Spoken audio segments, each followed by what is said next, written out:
Sir Ma'am, we are now approaching here at Barangay Kabayugan po. Kabayugan, Sir Ma'am, galing sa salitang bayog, isang uri o isang species po ng bamboo, Sir Ma'am. So dito po sa Barangay Kabayugan, the people living here are the natives of Puerto Princesa. We call them Tagbanwa people, Sir Ma'am.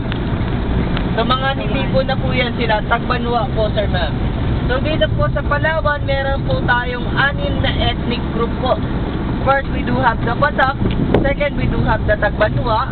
Batak po yun po yung mga Aitas or yung Negrito. Yung Tagbanwa po ito po. Yung tinatawag nating lowlanders po, Sir Ma'am. Napuputi na sila? Hindi pa rin po. Kaya po, ma'am, makikita niyo po sa inyong kanang bahagi. Hindi sila nakaguess.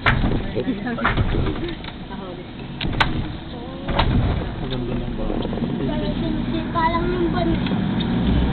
So po, Sir Ma'am, yung pangatlong uri po yung tinatawag nating Palauan, which means sacred warrior po from the southern part of Palawan. And then we do have Mulbog, which is the Muslim group. And then we do have Taot Batu, yung mga nakatira sa kuweba po. Meron pa rin po tayo nun, Sir Ma'am, on the southern part of Palawan. And then lastly, we do have Cuyunon from Cuyo Island naman po. So yung Cuyunon po, Sir Ma'am, that is our dialect po dito. Native dialect po ng Puerto Princesa. Isa po yun siyang mixture ng Bisaya at saka Chabacano po. Uyunin. Parang ganito po, Sir Ma'am. Mayad na timprano, kanindong tanan. Yan po.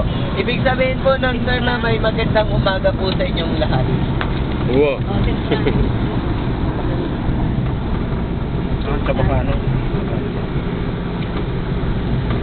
Ano yung kuyun? Siya ano yung kuyunin? Cuyunon, sir. Isa po yung siyang minority group po natin. Tawag po natin sa kanila. Cuyunon po yung dialect po. Tapos kuyunin yung mga tao. Apo.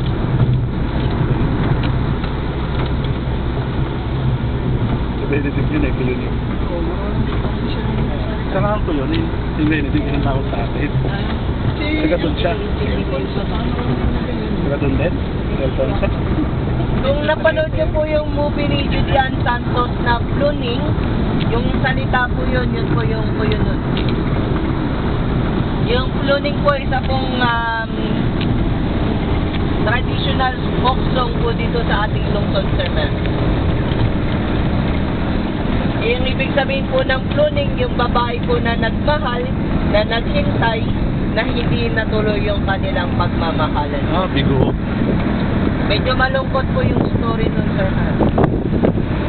By the way po pala sa inyong kanan, makikita nyo po yung limestone mountain again. Tinawag po natin yan siyang Elephant Mountain po, Sir Ma'am. Elephant Mountain po. Dahil po, hugis turtle siya, Sir Ma'am. Okay. Joke po. Hugis elephant po yan siya.